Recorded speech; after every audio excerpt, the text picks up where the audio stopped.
Queridos irmãos, sejam todos bem-vindos para mais um vídeo da série Respondendo Questões. Esta série do canal em que estabelecemos aqui essa mais concreta interação. Trago para cá as perguntas que surgem das interações, né? Tanto dos vídeos que faço aqui, as pessoas comentam os vídeos, surgem perguntas às vezes. Das postagens que eu faço de texto, sobretudo no Facebook, mas também distribuo pelo WhatsApp. E aqui, né, no canal do YouTube existe uma comunidade, né, na qual eu distribuo os textos também. E também nas conversas que tem no meu grupo de WhatsApp. Né? Então o bate-papo que vai surgindo ali vão se desenvolvendo tópicos, né? E muitas vezes, né, as questões que aparecem aqui apareceram primeiro lá. Também tem as pessoas que mais esporadicamente encaminham e-mail para mim. Às vezes viram um vídeo aqui, não se sentem muito à vontade em trazer uma questão mais aberta. Todas essas interações então acabam surgindo aqui nesse formato de vídeo. Temos bastante, né, desses vídeos e eu sempre tento manter, né, esse canal aberto para poder ser uma coisa um pouco mais fluida, um pouco menos vinculada aos tópicos específicos que trato nas séries, como lendo livros, este ou aquele, né? Mas é claro que a lente aqui sempre será Bhakti Yoga, conforme Sri Ramakrishna ensinou, né? Os temas estão sempre mais voltados para isso. Às vezes não é exatamente isso, mas, né, o espírito da coisa vai ser para tratar sobre este diapasão. Tá bom? Então aqueles que quiserem ter suas questões também trazidas para cá, podem comentar esse vídeo. É uma boa forma de essa questão que você desejar aparecer aqui nesse formato, se você comentar esse vídeo. Tá legal, meus amigos? Então vamos lá para as questões de hoje. A primeira questão de hoje é a seguinte. Um amigo me escreveu: o problema do mal vem me atormentando todos os dias. O meu problema nem é com o mal, pois sei que ele existe, ou que ele age, mas sim com a ideia de um Deus pessoal ter permitido ele. Hoje estou tentando me tornar budista, pois acredito que haja no budismo uma teologia de um Deus impessoal. O que me resta é estudar e ver no que dá. Muito bem. Um ótimo tópico, que é muito recorrente. Esse tema, né, no seu sentido amplo, é a respeito de como compreender a existência de Deus como pessoa, um Deus que é bondoso, misericordioso, compassivo, clemente, né?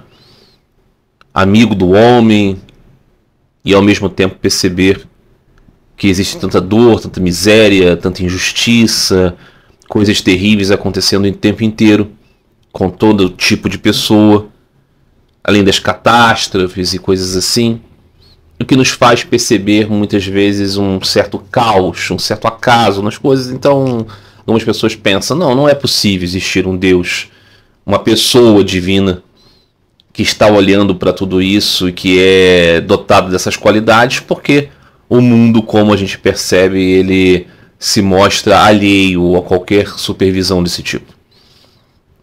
Então esse amigo apresenta essa forma de compreender que é muito disseminada, né? E que realmente faz com que muitas pessoas se tornem ateístas. As pessoas acham que isso é lógico pensar assim, né? Então Deus não pode existir, porque se Deus é como as religiões dizem, o mundo não poderia ser o que é. A própria ideia, né, do mal já é um contraponto a um Deus todo-poderoso, porque se ele é todo-poderoso e existe o mal, ou ele é mal, ou ele não é todo-poderoso. Essa é a percepção que muitas pessoas têm.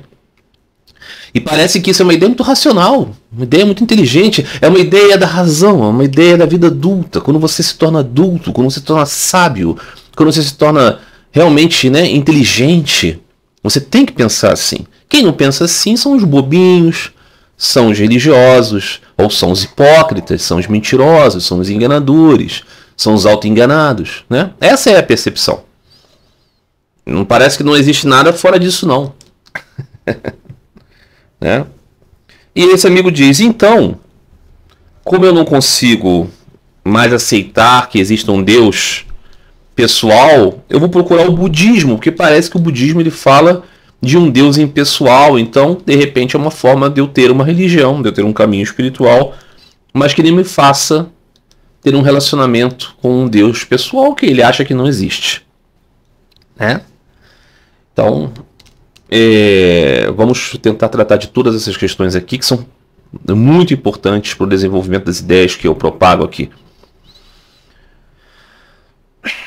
Vamos começar aqui primeiro pelo fim, dizer que o budismo não é uma teologia de um Deus impessoal, não. O budismo é uma teologia que não considera Deus.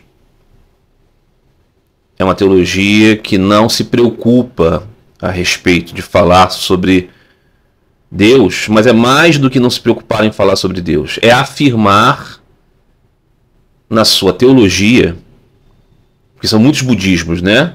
Mas todos os budismos vão afirmar que não existe um Deus que é o ser além dos outros seres, que é um ser além da natureza, que é um ser transcendental, que é um ser imanente, que de fato governa alguma coisa, influi em alguma coisa, mantém alguma coisa. Não, essas ideias não estão presentes no budismo, mas não é só que não estejam presentes, o budismo nega essa percepção.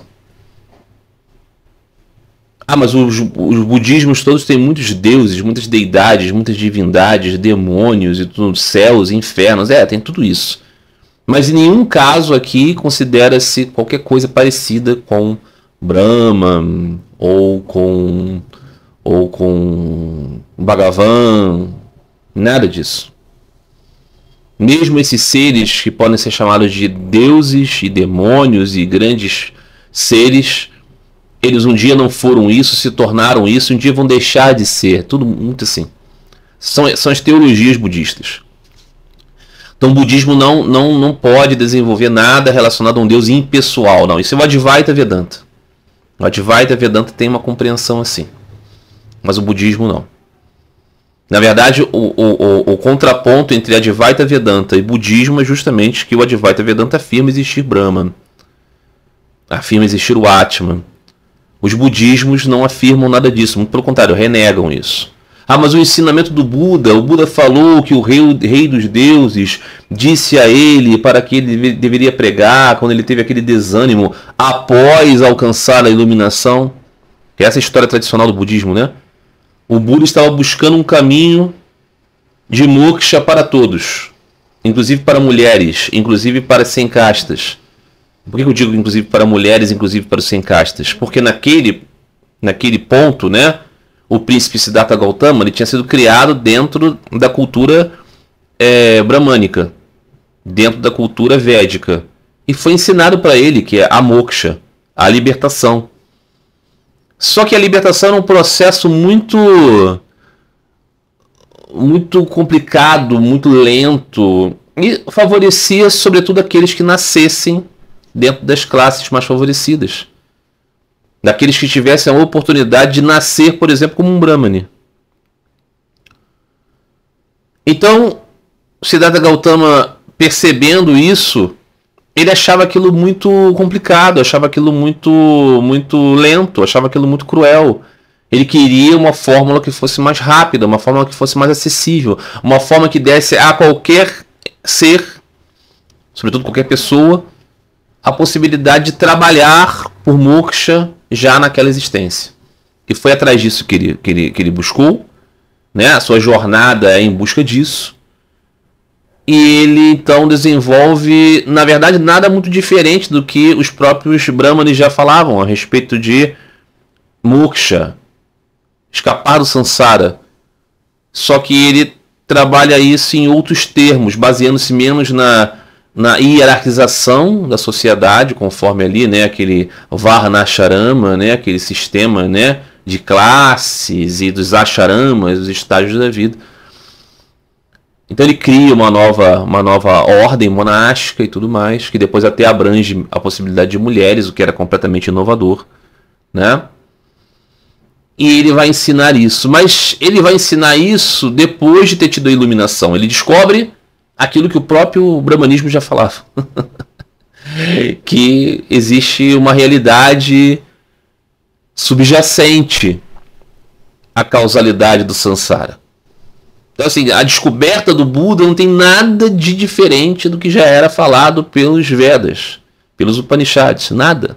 Nada. Absolutamente nada. Rigorosamente nada. Só que ele estabelece isso fora da esquematização bramânica, fora dos rituais bramânicos, fora da hierarquização bramânica. Então, o que ele tenta é um caminho alternativo àquelas práticas. Então, naquele momento, ele não está muito diferente ali, né? Mas como ele foi, então, romper com a necessidade dos rituais que estavam presentes nos Vedas, porque os 4 Vedas, eles tratam de arquitetura, tratam de culinária, tratam de comportamento social, tratam de magismos, tratam de convenções, maneiras de proceder. O Buda, então, deu uma enxugada nisso.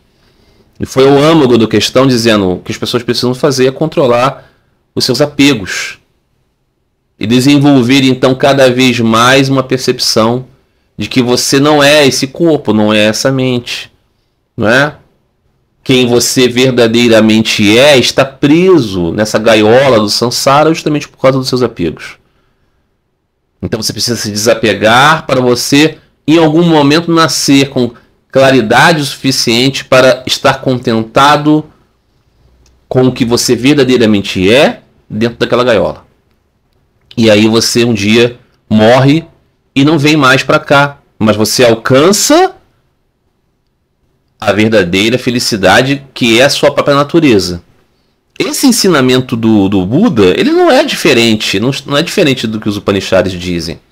Só que os Upanishads vão tratar de Brahman como a fonte de tudo isso, e como Atman, a faísca de Brahman em todos. Então o Buda deixou de tratar essas coisas como ênfase, por quê? Porque essas coisas prendiam o sistema védico. E aí depois, com o tempo, os budismos então foram cada vez mais se tornando anti-Brahman, anti-Atman. Por quê? Porque eles tinham que se desconectar profundamente do sistema brahmânico. E aí começou a se desenvolver a ideia de que não existe nada consciente, verdadeiramente, como gerador de tudo, como manifestador de tudo, como subjacente a tudo. Porque isso é Brahman. Não existe. Porque os Upanishads falam de um Brahman que é impessoal e pessoal. Os Upanishads contêm um Brahman que tem Nirguna e Saguna. Ele está além de todas as gunas, mas ele detém todas as gunas. Esse é o ensino dos Upanishads. Né? E Brahman é o absoluto. Nós, Atman, é o eu. O eu. Que cada um de nós é um eu. Não fulano, ciclano, beltrano. Mas nós somos o eu. Nós estamos enganados aqui com fulano, ciclano, beltrano. Qual é a nossa fonte? Qual é a nossa fonte do nosso eu verdadeiro?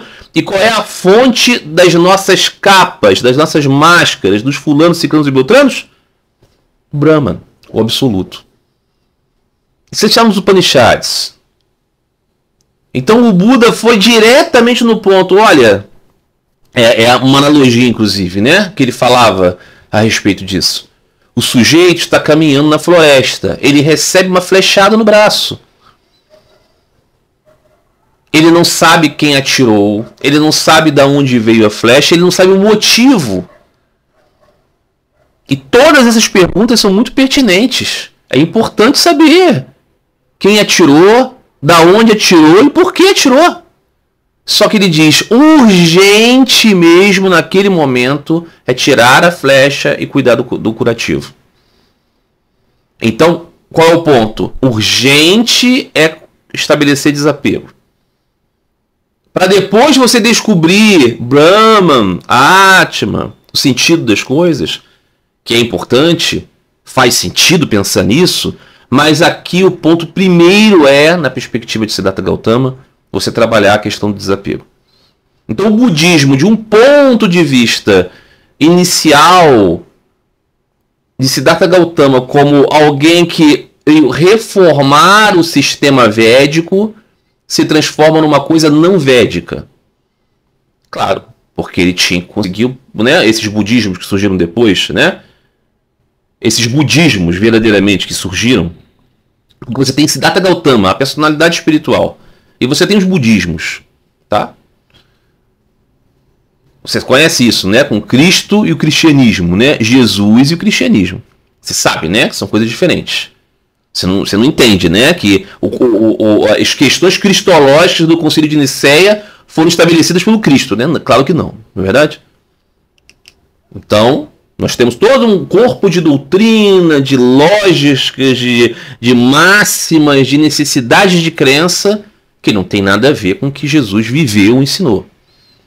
Mas estão atrelados ao seu nome. Da mesma forma, exatamente da mesma forma é com o budismo. É que a gente não é tão próximo assim, né?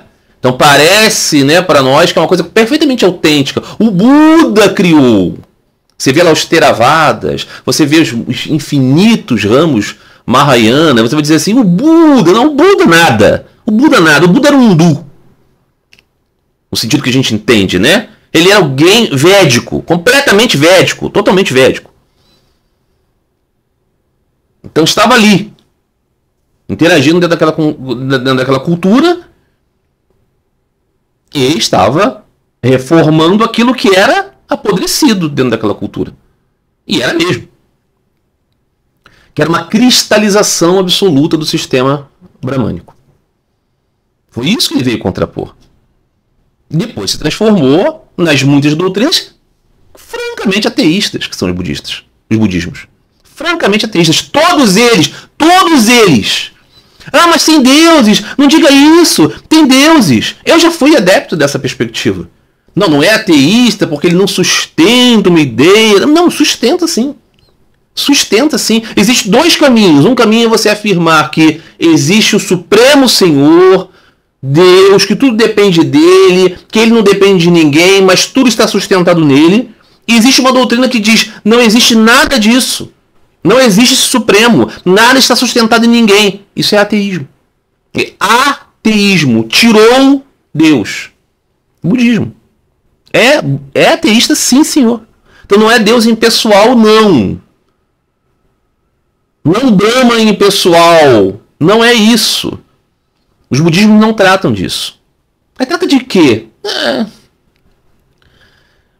Trata de você viver uma vida mais desapegada e você se tornar um tanto quanto assim mais minimalista.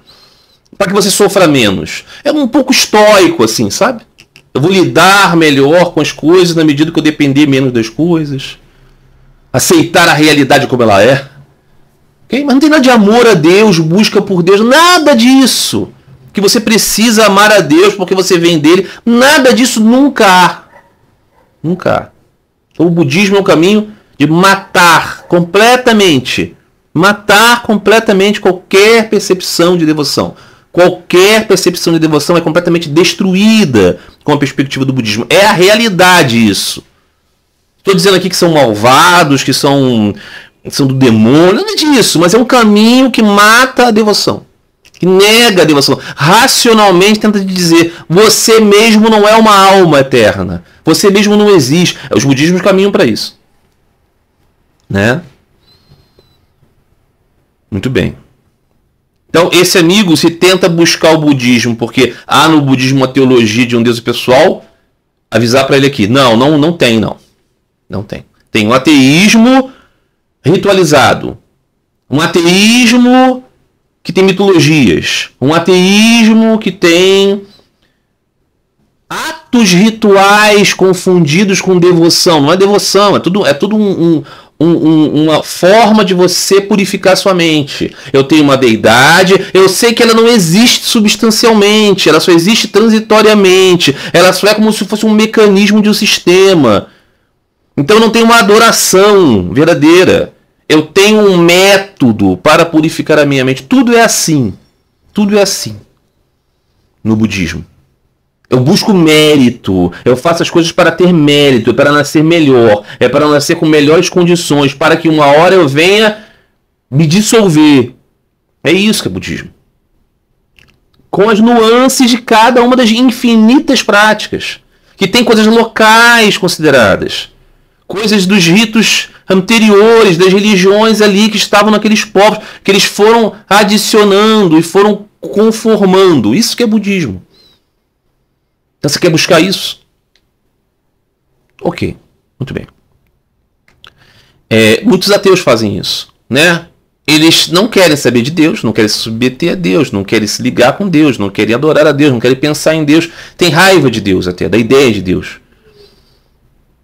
E aí mas eles sentem falta de alguma coisa que dê à vida um quê de profundidade, né? Você pensa assim, eu sou humano, então eu penso sobre o sentido das coisas. Eu não consigo me ver ainda como, né, apenas matéria, então eu quero, de certa forma, espiritualizar isso. Então, o budismo, né, é elegante, é bonito também, né? Bota um paninho, assim, com uma vela, com incenso, com uma imagem bonita, exótica. É isso, né? Muito bem. Então, esse é o ponto. Aí ele diz, o problema dele é com um Deus pessoal, porque um Deus pessoal é contraditório com a existência do mal. Como existe o mal se Deus existe? Aí o ponto é que nós vamos precisar tratar aqui da perspectiva central desse tipo de coisa que eu transmito aqui. O que é Deus, o que é o universo, o que são nossas almas, o que é essa coisa toda. Então qual é a perspectiva? A perspectiva é que nós, quem nós somos verdadeiramente, nós somos parte de Deus.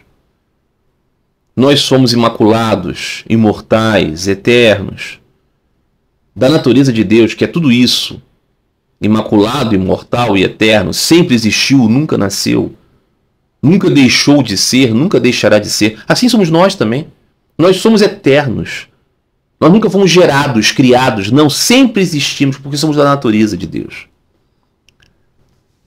Mas nós estamos aqui vinculados a fulano, ciclano e beltrano dentro desse mundo. Então a gente nasce num dia e morre no outro. As nossas sociedades nascem num dia e morrem no outro.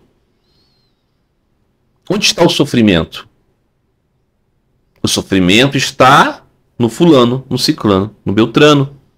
Está na sociedade, está na civilização, está naquilo que nasce, naquilo que cresce, naquilo que morre. Está no samsara.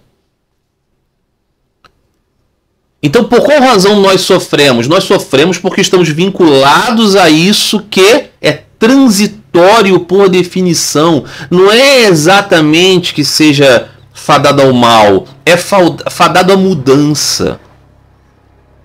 Fadado à mudança. Então aquela coisa, né? Tem um leão correndo atrás da zebra. Coitadinho da zebra. O leão matou a zebra. Ele levou a zebra morta para a sua família. A leoa levou para os filhotinhos dela. Os filhotinhos estão comendo, eles, né, estão vivendo daquilo.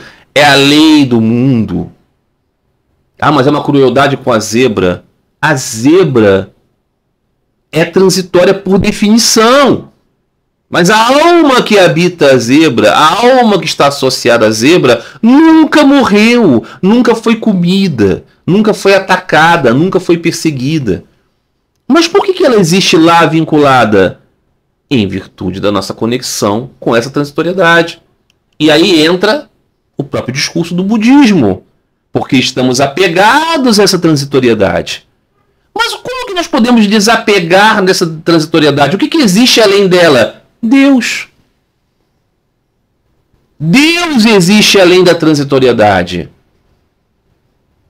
Então nós podemos nos conectar com Deus na medida que ouvimos sobre Ele, meditamos sobre Ele, ansiamos por Ele, estamos aqui nesse mundo vinculados às marcas fulano, ciclano e beltrano, nós começamos a caminhar para Deus enquanto fulano, ciclano e beltrano. Este é o caminho da vinculação com Deus pessoal. Na medida que eu me interesso por ele, eu o conhecerei quando isso chegar ao ápice. Sri Ramakrishna Paramahansa, que ensinou a existência do Deus pessoa, que tem infinitos aspectos, dentre os quais também o aspecto absoluto, como se ensina no Śrīmad Bhagavatam, no Bhagavad Purana, né? O Jnani busca o absoluto, o Yogi busca o controlador interno e o Bhakta busca o senhor dos devotos, Bhagavan. Então, Sri Ramakrishna dizia, quando você tem por Deus o apego combinado do avarento pelo dinheiro, da mãezinha pelo filho recém-nascido e da esposa casta pelo amado, esses três apegos combinados está próximo de você ver Deus. Então o que esse amigo pensa aqui é que o mundo é cheio de maldades. Nisso ele está pensando no fulano, ciclano e beltrano. Se ele entende, por exemplo, né, que o Al Pacino ele faz o cego no Perfume de Mulher e faz o mafioso no Poderoso Chefão, ele entende que o Al Pacino não é nem o cego do Perfume de Mulher, nem o mafioso do Poderoso Chefão. É um ator que está passando por máscaras. Por qual razão o Al Pacino teria que se culpar pelas mortes do Michael Corleone, se ele não é esse? Então, essa vinculação com as tragédias, com o mal, com a catástrofe, com as injustiças, é de quem está percebendo errado as coisas.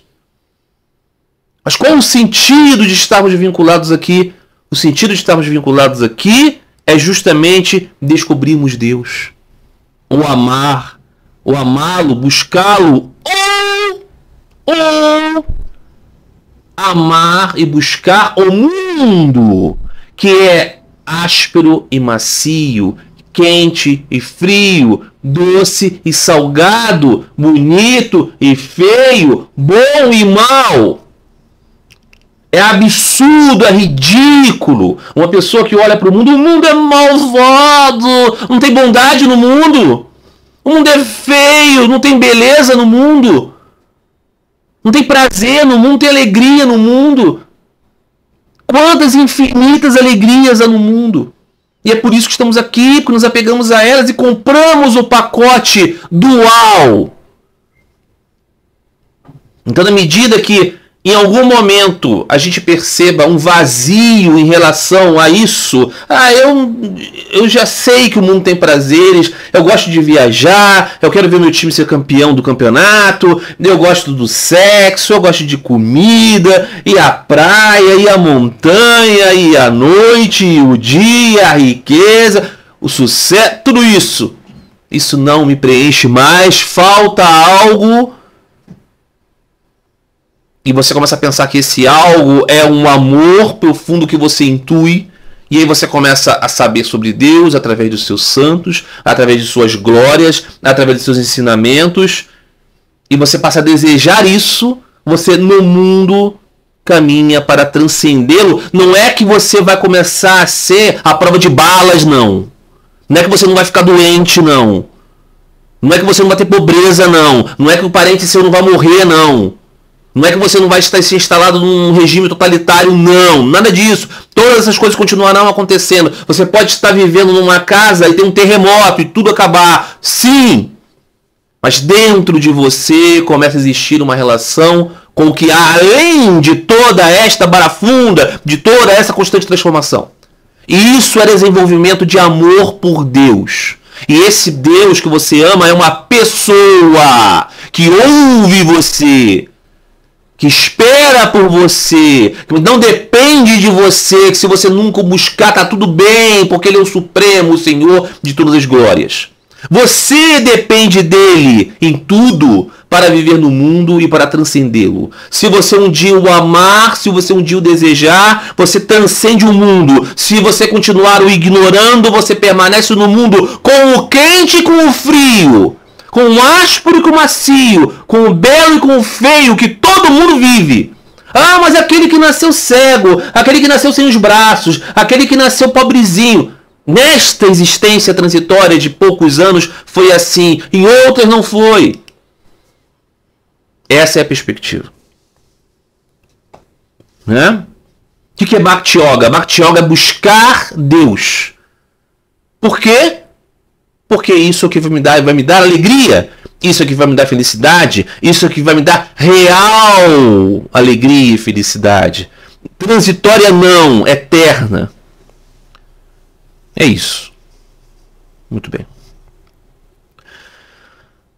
Segunda questão de hoje. Um amigo pergunta. Ele disse, na verdade, um desenvolvimento de uma conversa. Ele estava falando o seguinte. Ele é um rapaz católico. E ele estava visitando um site ortodoxo, acho que era um canal no YouTube. Ele dizia, os ortodoxos, eles gostam de caracterizar os católicos como papistas. E vive fazer comparações para provar que os ortodoxos são a verdadeira igreja e que os católicos são falsos. Eu estou entristecido, ele dizia. Ele falava, né, que até sobre a iconografia os ortodoxos gostam de demonstrar que só eles são legítimos. E ele me pergunta por que é assim. Então, por que é assim? Porque essas pessoas, elas são ortodoxos. Todo o carisma espiritual deles é ser certos. Eles são os certos. Eles têm a doutrina certa. Eles têm a razão. Eles têm a autoridade porque eles são verdadeiros. Os outros são falsos. Esse é o seu ethos. Qual é o ethos da igreja ortodoxa? Quando você pensa, por exemplo, na igreja católica apostólica romana, o que está querendo dizer isso, né? A igreja é a comunidade de Cristo. Né? Ela é católica, ou seja, ela é universal. Não importa se você nasceu na Índia, se você nasceu na Mongólia, se você nasceu no Chile, se você nasceu na Arábia, você pode ser católico. Né? Ela é apostólica. Ela vem daqueles discípulos do Cristo e ela anuncia missionariamente. É o que os apóstolos fazem. Né? Os apóstolos são esses, missionários. Não existe apostolicidade sem missionarismo. Okay? E ela é romana porque a sua fundação foi na cidade de Roma pelo trabalho do apóstolo do Senhor Pedro. Então essa é a característica da Igreja Católica Romana. Quando a Igreja Católica fala dela mesma, você está dizendo as suas marcas são essas. Quais são as marcas da Igreja Ortodoxa? Ela também é católica, ok? Ela também se diz católica. Igreja Católica, Apostólica, Ortodoxa. Então ela diz, ela também é a comunidade de Cristo, ela também diz isso dela mesma. Ela é católica porque também você pode nascer em qualquer lugar, mais ou menos.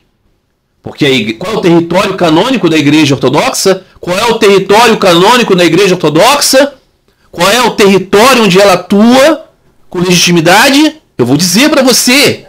É o território da Federação Russa? É o Oriente Médio? É a Ásia Central?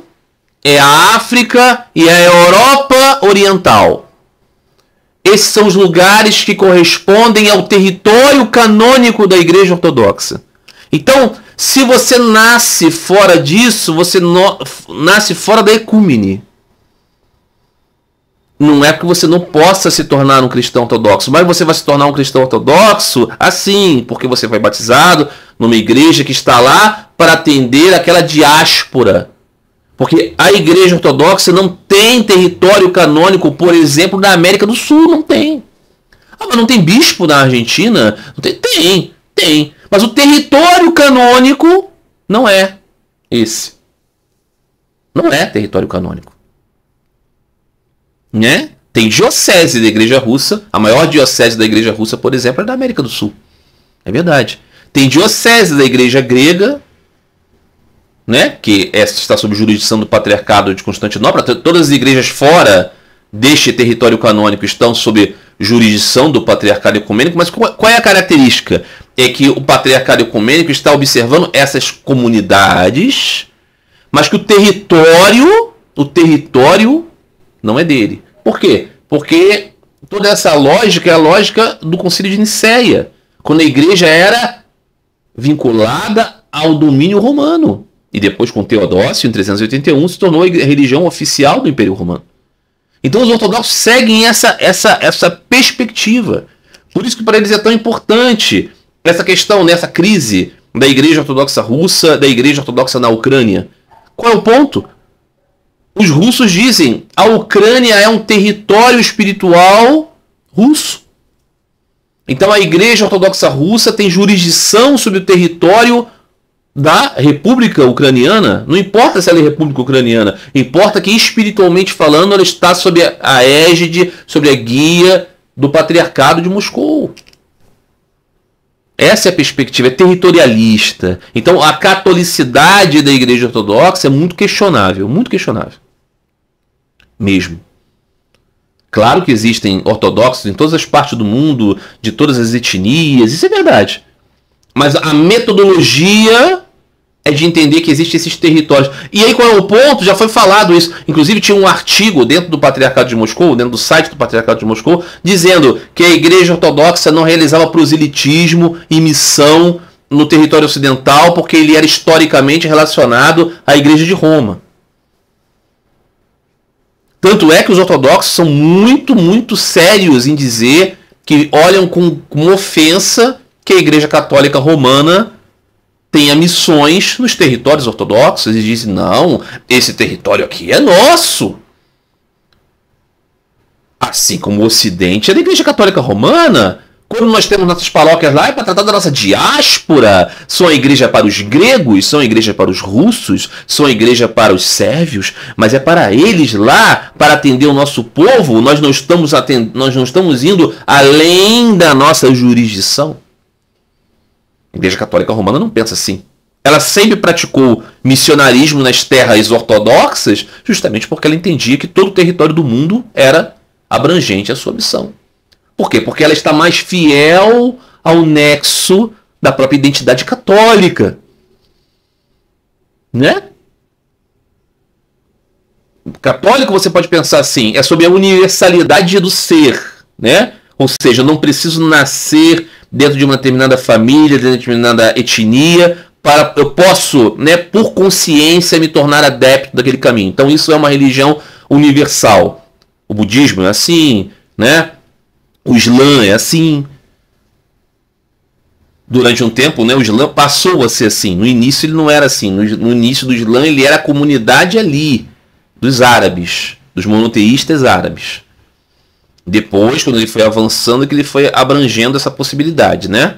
De você poder se tornar muçulmano, inclusive fora daquela Ummah, E aí a Ummah, a comunidade muçulmana, foi se tornando universal. No caso do cristianismo, também, como sabemos, né? Nasceu completamente dentro do judaísmo, completamente dentro da sinagoga, completamente dentro do templo. Depois, né? O famoso Concílio de Jerusalém, quando o irmão do Senhor, Tiago, liderou aquela reunião na qual os partidários das ideias de Paulo venceram os partidários das ideias de Pedro e passou-se a se permitir que os gentios, os não-judeus, pudessem ser de status igual na comunidade dos devotos de Jesus. Não era mais necessário ser judeu. Acabou criando-se então a universalidade marcada nas palavras de São Paulo, né? Não importa se você é judeu, cita, romano, não importa, desde que você esteja aderente a isso. Esse conceito tornou o cristianismo uma perspectiva universal. Mas ainda assim, na prática, a abrangência dessa universalidade era naquele tempo na esfera do Império Romano. Claro que nós temos assim, São Tomé vai até a Índia, claro que sim. Vai ultrapassar isso, né? Mas a conformidade, né, do ethos durante muito tempo foi dentro daquela abrangência do Império Romano que era um mundo. Era assim que era visto. Claro que existiam muitos outros mundos, muitos outros, né? A China, né? As Américas, né? A África inteira, né? Para baixo, né? Além da dominância, né? Romana ali na parte norte. Mas essa era a ideia. Então os ortodoxos têm isso, né? Aí tem católica apostólica. Apostólica é aquele que anuncia. E pode ser também aquele vinculado aos apóstolos. A Igreja Ortodoxa não anuncia. Não anuncia. Ela fala para os seus. Ela não tem essa responsabilidade.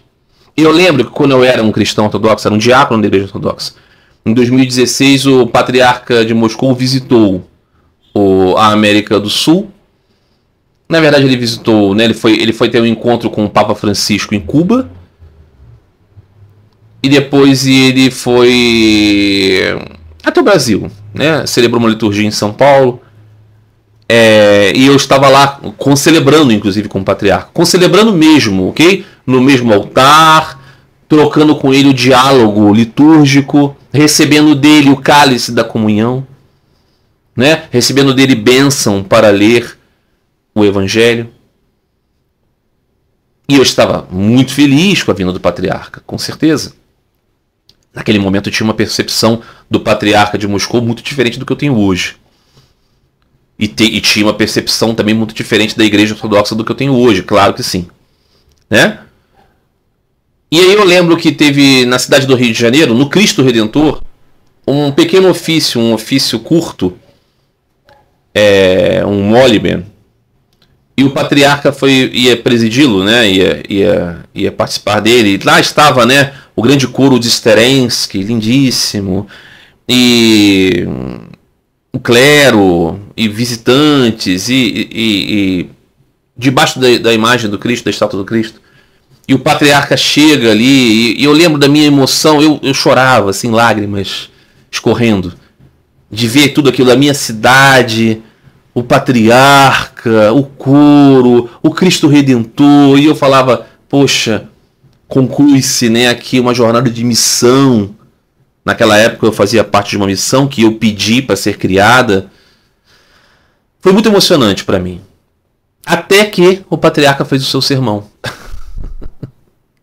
E o sermão do patriarca não foi nada espiritual, ele não foi nada missionário, ele não foi nada apostólico, ele não foi nada sobre Cristo, ele não foi nada sobre levar a fé. Ele foi sobre a decadência da sociedade ocidental, o problema da homossexualidade, o problema do casamento gay, não é? E o quanto ele, como representante da Rússia, estava feliz em poder conversar com os representantes dos países sul-americanos sobre convergências. Então, assim, ele passou para mim, assim, eu digo isso consciente, naquele momento eu estava consciente disso. Como as lágrimas secaram, de que ele estava falando sobre coisas que seriam adequadas para um ministro de um departamento, sei lá, do regime do Putin, ou algo assim. E quando foi a liturgia do dia seguinte, no domingo, na Catedral Antioquina de São Paulo, o discurso do patriarca também foi da mesma linha de secura espiritual e que não trouxe nada apostólico. Trouxe uma reafirmação do compromisso russo de colaborar para uma multipolaridade, essas coisas. Tudo dentro de uma agenda política, tudo dentro de uma agenda... E qual é a questão disso? A questão disso é que esse é o étodo dos ortodoxos. Né? Eles não estão se preocupando em levar a fé a ninguém. Nem internamente, nem exterior. Então são muito pouco apostólicos. Né? Aí a própria conexão apostólica, né? Roma, Pedro. Pedro foi bispo de Roma? Não. Mas Pedro foi martirizado em Roma? Sim. E as ligações ortodoxas? São mais complicadas um pouco. Né? Patriarca de Constantinopla. Constantinopla, evidentemente. Né? Cidade de Constantino, muito tempo depois, 4 séculos depois. Né? Patriarca de Moscou. Santo André. Não. Não. Né? E todos os outros. Então você tem essa dificuldade, né? Tudo bem, Pedro, Antioquia faz mais sentido, mas é muito complicado, né? Aí vem o ortodoxo. O nome ortodoxo é para caracterizar o quê? A dicotomia com a Igreja Católica Romana. A dicotomia com o Ocidente. Os latinos começaram a agir de modo heterodoxo. Então nós somos os que agem correto. E aí são as questões de diferença, né? Diferença de crença. Os católicos romanos ensinam, por exemplo, a Imaculada Conceição. Maria foi concebida sem a união carnal de seus pais sem o pecado? Os ortodoxos acreditam que não, só Cristo é concebido desta forma, só ele veio sem as marcas do pecado ancestral, né? Essa é uma característica. Diferença de crença. Então os ortodoxos acham que o ensinamento católico é herético. Alguns dizem, não, é um teolegúmena, é uma doutrina que você pode até pensar, mas não pode afirmar teologicamente. A outra questão é da liderança do bispo de Roma. Os ortodoxos dizem, não, os concílios da igreja antes do cisma determinavam que Roma e Constantinopla tinham um status igual, não há uma liderança nesse sentido, todos os concílios ecumênicos foram realizados no Oriente, sob a égide da jurisdição de Constantinopla. Os católicos consideram que é um mandato do Cristo, a liderança a partir de Pedro, então Roma é a cátedra do líder dos apóstolos e líder da igreja. São diferenças conceituais também, não é uma questão formal aqui, política, administrativa, não, é uma questão de crença. Quem você acha que tem esse munus de liderança, de chefia? Então os ortodoxos e outras pequenezas, aí sim, pequenezas, né, como a maneira de realizar coisas no culto, no rito, mas as questões centrais são essas. Essas são as questões fulcrais de diferença, né? Não é sobre sacerdote se pode casar, se o pão é ázimo, ou né, se tem os ícones ou as imagens, a iconografia tridimensional, né, não é sobre isso. É sobre a questão fundamental, são esses dois tópicos, né? Sobretudo, né, no que diz respeito à própria organização da igreja, quem é o guia da igreja? Os ortodoxos não acreditam que existe um guia. Embora eles tenham o patriarca ecumênico, eles não acham que o patriarca ecumênico é o papa da ortodoxia. Então, eles não têm essa liderança. A Igreja Católica Romana tem. E para os católicos isso é importante, para os ortodoxos também. Então, eles não têm a mesma fé. E a questão sobre Maria também é importante, né? Os ortodoxos veneram muito a Santíssima Virgem Maria. Mas os ortodoxos consideram que ela é salva por Cristo. Não pode haver uma corredenção em Maria, coisas do tipo, né? Os católicos estão afirmando teologicamente que Maria é livre das marcas do pecado ancestral. E por isso ela foi um vaso digno da recepção de Cristo. Ok? Então, os ortodoxos acham mesmo que eles são corretos. Então eles precisam afirmar isso constantemente. E contra quem eles vão afirmar isso mais antagonicamente? Contra os católicos romanos. Por quê? Porque a Igreja Católica é a religião mais relevante do mundo. E é aquela que se antagoniza mais concretamente contra a Igreja Ortodoxa. No seu status, digamos, do restante da cristandade. Os ortodoxos não têm o menor respeito, nenhuma consideração pelos protestantes evangélicos. Consideram mesmo uma seita da seita, digamos assim. Não tem nada. Mas em relação aos católicos, eles querem afirmar, olha, eles degeneraram do certo. Então todas as oportunidades eles vão ter para dizer isso. São papistas, por quê? Porque eles não são mais liderados por Cristo, são liderados por uma ideia errada, segundo os ortodoxos, de uma chefia do Papa. Então, por que esse amigo católico procura os ortodoxos, os sites ortodoxos? Muito provavelmente por causa da beleza dos ícones, dos hinos, né? Os católicos assim são um pouco ressentidos com as transformações do Concílio Vaticano II e acham às vezes que os ortodoxos podem preservar um pouco mais dessas coisas, né? Mas eles precisam encarar o fato de que os ortodoxos pensam como pensam. Então, o Concílio Vaticano II fez a Igreja Católica Romana olhar com boa vontade para os ortodoxos, valorizar a riqueza dos ritos orientais, perceber as conexões, as correlações, as vinculações, né? Os ortodoxos não tiveram um Concílio Vaticano II, então para eles continua sendo exatamente a mesma coisa, né? Só existe uma igreja mesmo, os católicos estão fora dela.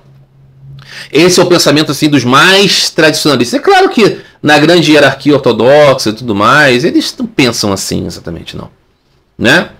Eles pensam que é uma divisão, que os católicos também são igreja, que é uma divisão difícil de se compor, que tem esses pontos de diferença sim, mas, né, é muito mais proximidade, todos eles assim têm esse discurso.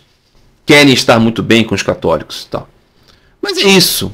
Eu recomendaria a esse amigo católico não procurar esses sites ortodoxos, né? Ele tem a própria tradição das igrejas católicas de rito oriental. Se ele gosta muito dessas coisas, que ele pode procurar, né?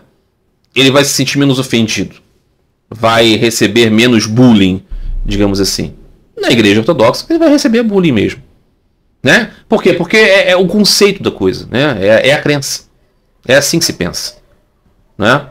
Assim também como os católicos tradicionalistas, os católicos que não aceitam o Concílio Vaticano II vão pensar exatamente a mesma coisa dos ortodoxos. Os ortodoxos são todos uns cismáticos gregos, tem as coisas esquisitas deles, e não tem nada de bom lá. Vamos dizer basicamente a mesma coisa, vamos fazer críticas parecidas. Só que a mentalidade tradicionalista na igreja ortodoxa ela é menos minoritária. Na prática, a igreja ortodoxa é uma religião assim de uma grande maioria de pessoas apenas adeptos nominais. As grandes populações ortodoxas, né? Eles não são verdadeiramente assim, integrados ao pensamento da igreja, nem isso tem grande relevância de como eles tocam a vida deles, não. Então não se importa muito, não tem muito debate, não tem muita defesa, não tem muito questionamento. Então o discurso oficial, o discurso mais volumoso, digamos assim, mais alto, são dos tradicionalistas. Porque o resto cumpre o preceito, né? É aquela coisa, batiza quando nasce, casa na hora do casamento, enterra na hora que morre, e depois não vai à igreja. A grande maioria das pessoas é assim, né? Na igreja ortodoxa. Ela é uma religião muito pouco influente na vida real das pessoas nos países ortodoxos. Essa que é a verdade. Mas na internet, que é um mundinho à parte, você vai ter os zelotas, você vai ter os militantes. Então, o que você vai ver vai ser isso mesmo, né? Se for uma paróquia ortodoxa aqui no Brasil, muito provavelmente as pessoas às vezes frequentam até as duas igrejas. Ou vão ali nas épocas de festa. Ou a meia dúzia de gato pingados que vai às igrejas ali. É um pessoal assim que não está muito por dentro assim, desses paranauês assim, do tradicionalismo, não. Não, de jeito nenhum. Né? É muito mais fácil você encontrar numa igreja católica convencional pessoas com ideias muito mais sólidas a respeito das ideias católicas, mais progressistas ou mais conservadoras, do que na igreja ortodoxa. Né? É porque a internet deforma um pouco a nossa visão. As coisas pequenas parecem que são muito grandes. Né? É isso. Muito bem.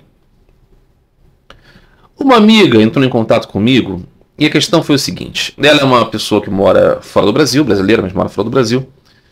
E ela entrou em contato no país onde ela vive com uma comunidade de adeptos do movimento da ISKCON, da Sociedade Internacional para a Consciência de Krishna. E ela achou assim muito legal, né? Aquela alegria toda, né? O pessoal cantando, os kirtans e os tempos muito bonitos e a literatura, né? Deram para ela um livro, né? O Bhagavad Gita como ele é, do Swami Prabhupada. E ela achou lindíssima as ilustrações, e são realmente belíssimas. E ela se sentiu assim muito acalentada e começou a participar de um grupo virtual dessas pessoas. E aí o que acontece é que ela percebeu assim um comportamento que ela entendeu assim como muito machista, como muito misógino, como muito negativo, e ela percebeu que as pessoas estavam legitimando aquelas posições com base nos ensinamentos do Swami Bhaktivedanta Swami Prabhupada, que foi o líder do movimento Hare Krishna. E ela então ficou muito revoltada, ficou assim, ela foi aprofundando naquilo, foi percebendo o quanto existia uma sustentação para ideias como preconceito racial, preconceito contra minorias, preconceito contra mulheres, né, contra homossexuais e tudo mais, nas palavras do Prabhupada.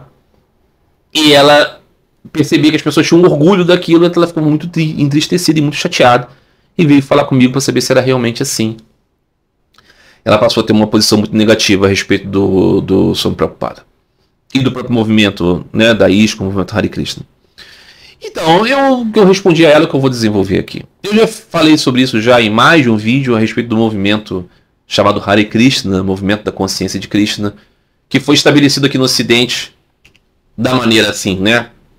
Dessa maneira da Sociedade Internacional para a Consciência de Krishna, pelo Bhaktivedanta Swami Prabhupada, né? Embora já tenha existido antes dele experiências de missionários do Gaudiya Vaishnavismo, que é a corrente religiosa que o Swami Prabhupada representava. Pessoas de outras sampradayas, de outros parivars, de outras famílias espirituais Gaudiya, estiveram presentes no Ocidente antes e publicaram livros e criaram centros, mas nenhum deles com um nível de impacto social e popularidade que alcançou o movimento do Swami Prabhupada, que eu já falei aqui algumas vezes. Tem aspectos realmente extraordinários, um mistério profundo que dá para intuir que existe ali um poder de Deus. Porque ele era um homem... Primeiro, ele se tornou um sannyasin já idoso. Ele era um comerciante, um chefe de família, né, com 5 filhos e comerciante, assim, alguém que... Mas era um devoto. E aí, na casa dos 60 e poucos anos, ele recebe o voto de sannyasi. E era falante do inglês, da língua inglesa.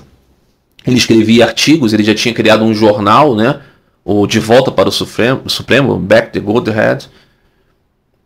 E ele então, entendendo que o seu guru, aquele que o havia iniciado, o incentivou a pregar para os ocidentais o Gaudiya Vaishnavismo, como ele aprendeu com o seu guru, que era um homem extremamente sectário, era um homem extremamente assim fechado nas ideias, assim, da superioridade da sua compreensão, e tinha o ideal proselitista, queria realmente criar uma igreja Gaudiya.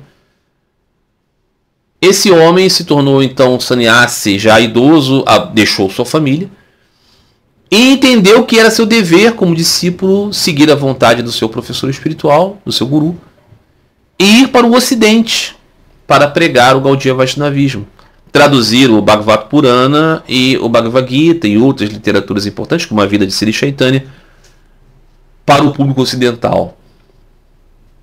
E ele vai para o Ocidente com pouquíssimos recursos, recebe assim ajuda para poder pagar a passagem de navio, sai lá da Índia e vem até Nova York. E ali em Nova York ele depende da ajuda de pessoas para ter lugar para ficar e tudo mais. Muito, muito assim, pobre de recursos. E ele esperava contar com um tipo de recepção de indianos ricos, de pessoas da sociedade americana que fossem mais conservadoras.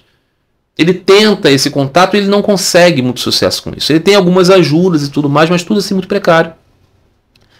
E acaba acontecendo que ele, por alguma dessas conexões assim, né, inexplicáveis, naquele momento que ele vem ali nos anos 60, 65, 66, ele está vivendo ali no subúrbio de Nova York, ele está vivendo numa lojinha de bugigangas, que é transformada no templo e moradia dele, templo de Krishna, templo de Chaitanya, templo de Radha Krishna, e ao mesmo tempo moradia dele.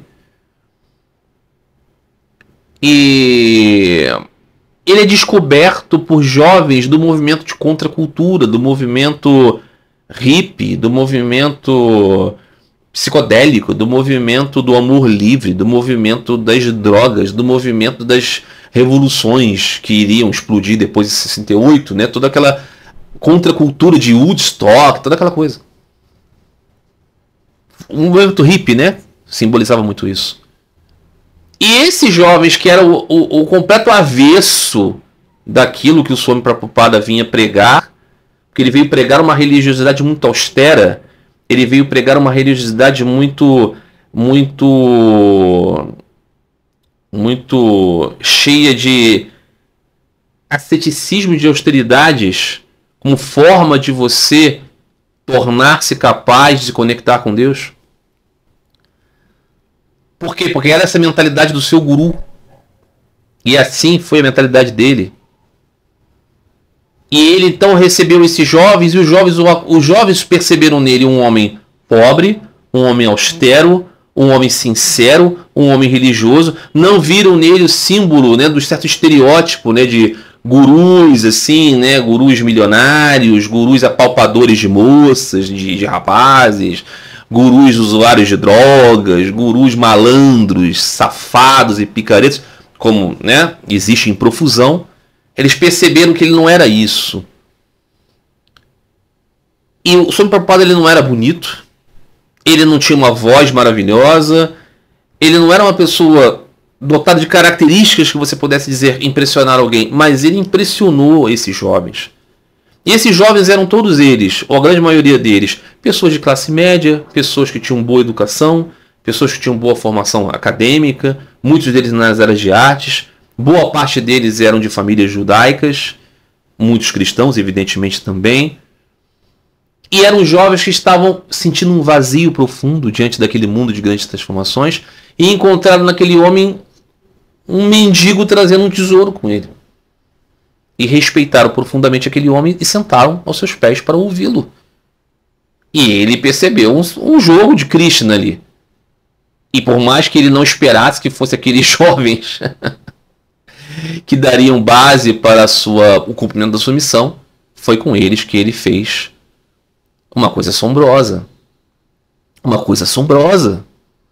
Em pouquíssimo tempo ele tinha criado uma organização que nasceu naquele lugarzinho pequenininho, tão modesto, e se transformou em pouquíssimo tempo numa organização abrangente em vários estados americanos, com centenas e centenas e centenas de jovens com dinheiro, com capacidade de comprar templos, de formar uma editora, de publicar livros e revistas, de viajar, de modo absolutamente impressionante. Então o que acontece? O que aquele Swami Prabhupada levou para aqueles jovens de início? Deus existe. Deus é uma pessoa. Deus não é uma nuvem. Deus não é o bem. Deus não é o ar que você está respirando. Não, tudo isso também ele é. Mas ele é, além disso tudo, essas são as suas energias. Ele é o energético, aquele que gera. Ele é a pessoa suprema e divina. A pessoa que gera a sua pessoa. E tudo que existe de infelicidade neste mundo é porque não conhecemos ele, Deus. E esse Deus nós chamamos, na nossa tradição, de Krishna.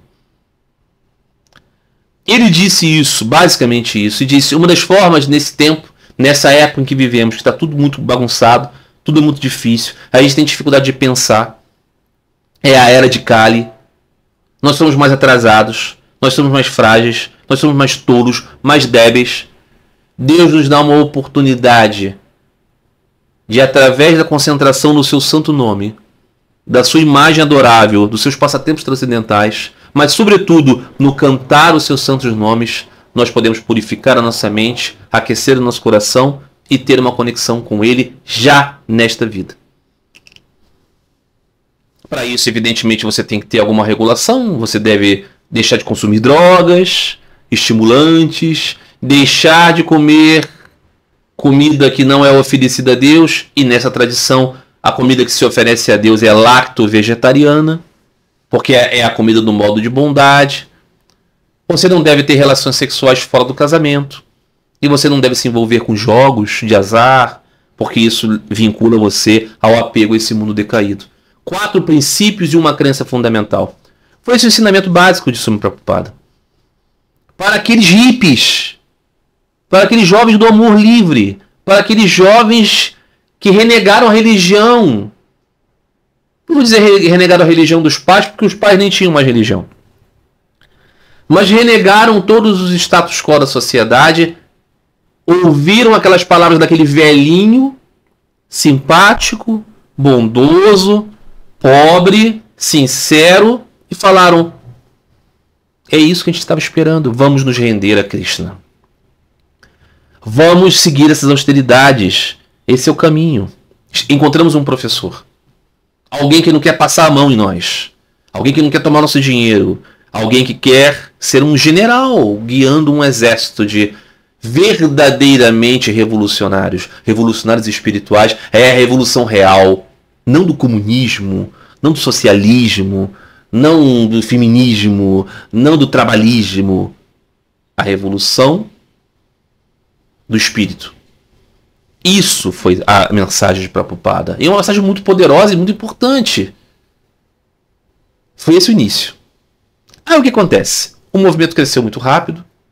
Ele de um pequeno grupo de pessoas passou um grupo muito grande de pessoas. O que era pequenininho, genuíno, bonito, exótico, meio maluco, mas uma certa pureza, sabe?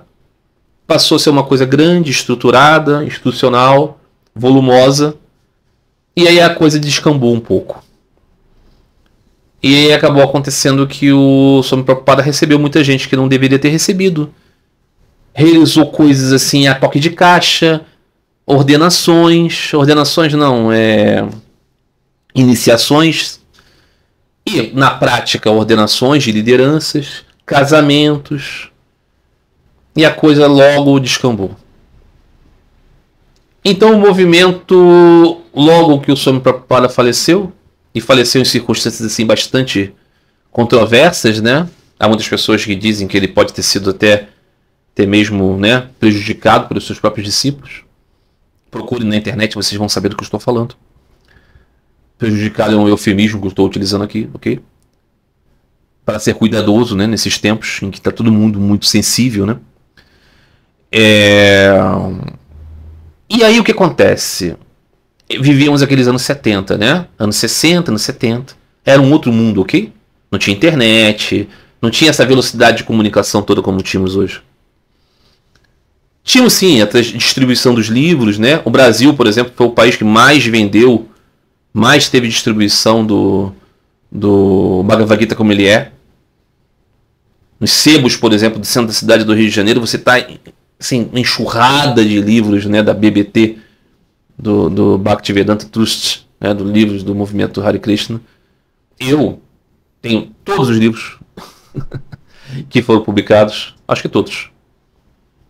Inclusive os mais difíceis de se achar. O que acontece? Nos livros do Swami Prabhupada existiam muitas declarações extremamente controversas. Sobre a mulher, sobre o negro, sobre o indígena, sobre a percepção do mundo, né? A terra plana, sobre a percepção de muitas coisas. Mas nas conversas que o Prabhupada também tinha com seus discípulos mais informais, que eram registradas taquigraficamente, porque os seus discípulos tinham ele como uma pessoa divina e queriam captar tudo, assim como nós temos, né, o Sri Sri Ramakrishna Katanrita.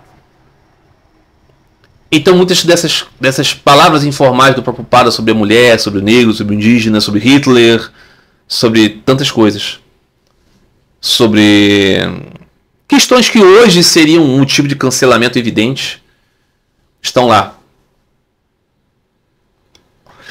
E quando isso aparece hoje, aparece às vezes como denúncia e às vezes aparece como base para as ideias das pessoas que seguem esse movimento como puristas de Prabhupada. Ou seja, Prabhupada pensava isso, então eles tentam seguir toda essa lógica de pensamento, e claro que isso traz essas consequências. São palavras que falam sobre racismo, são palavras que falam sobre misoginia, são palavras que falam sobre preconceito, sobre, né?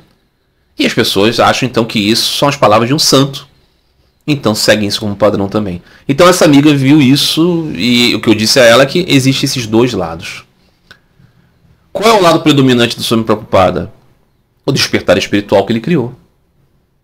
A ideia de que existe Deus, Deus é uma pessoa, de que a vida só vale a pena para conhecer Deus, que você deve viver uma vida limpa, uma vida pura, uma vida simples, dedicada a Deus. Você pode ter família, você pode ter trabalho, você vai se alimentar, mas você não deve se entorpecer, você não deve, né, ser promíscuo, você deve relacionar o sexo com o compromisso do casamento, porque isso torna tudo mais maduro, né? Como disse São Paulo, né? Se você não pode ser casto, então se case para que não se abrase. Essas coisas todas são muito positivas. Cantar o nome de Deus, falar o nome de Deus, se conectar com Deus através de práticas concretas de relacionamento. Tudo isso muito positivo. Tudo isso é o que deve ser valorizado. E o adendo de que ele trouxe uma tradição, trouxe um conhecimento. Conhecemos Chaitanya Mahaprabhu, conhecemos a doutrina, teologia do Achintya Bheda Bheda, graças ao movimento Swami Prabhupada. Definitivamente.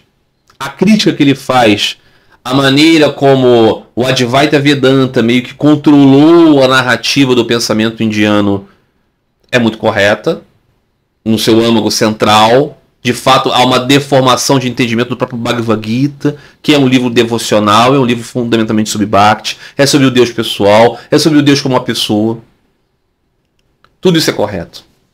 Agora, isso também não desfaz as coisas muito negativas. Primeiro, a maneira extremamente ofensiva com que ele se direcionava àqueles que ele percebia como antagonistas de suas ideias. Ele foi um grande desrespeitador de Sri Ramakrishna, injustamente. Sri Ramakrishna foi um bhakta profundo. E Swami Prabhupada o tratava como se fosse um louco, um tolo.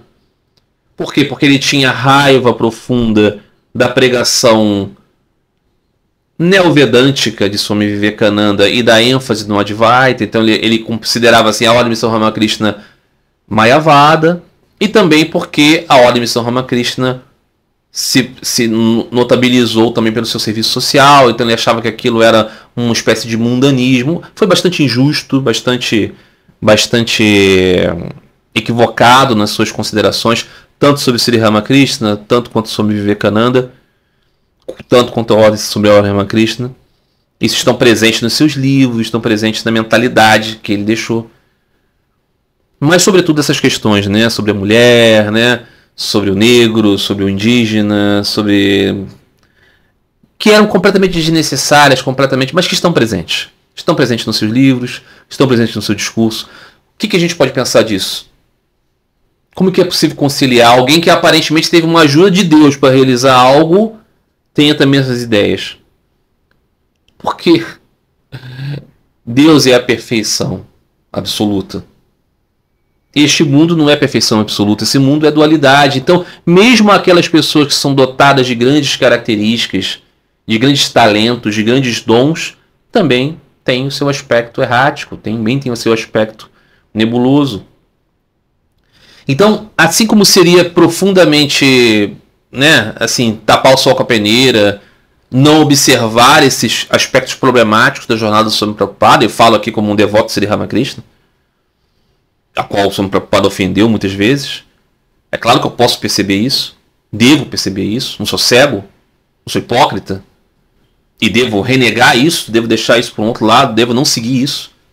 Eu posso falar também das coisas muito positivas, da introdução desse conceito de Bhakti que ele trouxe, com as suas distorções, com as suas particularidades, com as suas características. Mas é impossível não perceber os aspectos positivos. É impossível. Então, o que eu disse para essa amiga aqui, o movimento Hare Krishna, eu não tenho nenhuma vontade de fazer parte. E acho perfeitamente compreensível que ela não queira fazer parte também. Por quê? Mesmo porque ela percebeu na prática lá e encontrou essas características. E não é a primeira pessoa que me diz isso, né? Agora, os aspectos positivos da pregação desse movimento, eles podem ser absorvidos. Quais são esses? Deus é uma pessoa. Você deve buscar se conectar com Ele, porque essa é a sua natureza de parte de Deus. Esse mundo, ele é transitório. Esse mundo, ele é dual. Esse mundo é quente e frio. Esse mundo é áspero e macio. Você que é o eterno, você que é a essência, busque Deus. Busque Deus através de devoção sincera e genuína. Busque uma vida simples, busque uma vida limpa, busque uma vida casta, busque práticas espirituais concretas que lhe deem relacionamento com Deus. Mas busque tudo aquilo que Chaitanya Mahaprabhu também ensinou. Seja mais humilde do que uma grama, não fale mal de ninguém, não critique ninguém, olhe para você mesmo, busque Deus, compreenda os outros. Todas essas coisas estão na essência, lá do profundo do ensinamento espiritual. Então, Swami Prabhupada, ele é uma figura com ambiguidades, e é isso que a gente pode tratar de modo concreto, né? Os movimentos espirituais, o cristianismo tem tantos problemas, né? Mas o Senhor Jesus não tem problema nenhum, né?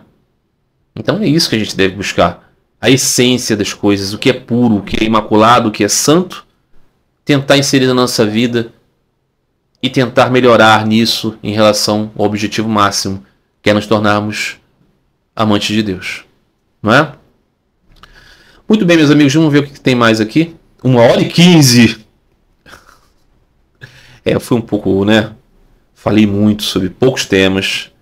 Hoje fomos, né, aqui do amigo que quer se tornar budista porque ele não suporta o sofrimento do mundo. Do rapaz católico que ficou chateado porque os ortodoxos são desdenhosos do catolicismo. E da amiga que teve sabores com o movimento Hare Krishna. São temas parecidos. Aqui, temas sobre problemas dos movimentos religiosos. Problemas das instituições. Problemas das pessoas sem compreensão espiritual que se tornam fanboys de certas iconografias. E também nisso tratamos de Bhakti, tratamos de verdadeira conexão com Deus, verdadeiro sentido da vida, do que devemos nos apegar, do que devemos valorizar, do que devemos buscar. Eu espero que esse vídeo tenha sido inspirador, que ele possa conduzir para um pensamento melhor.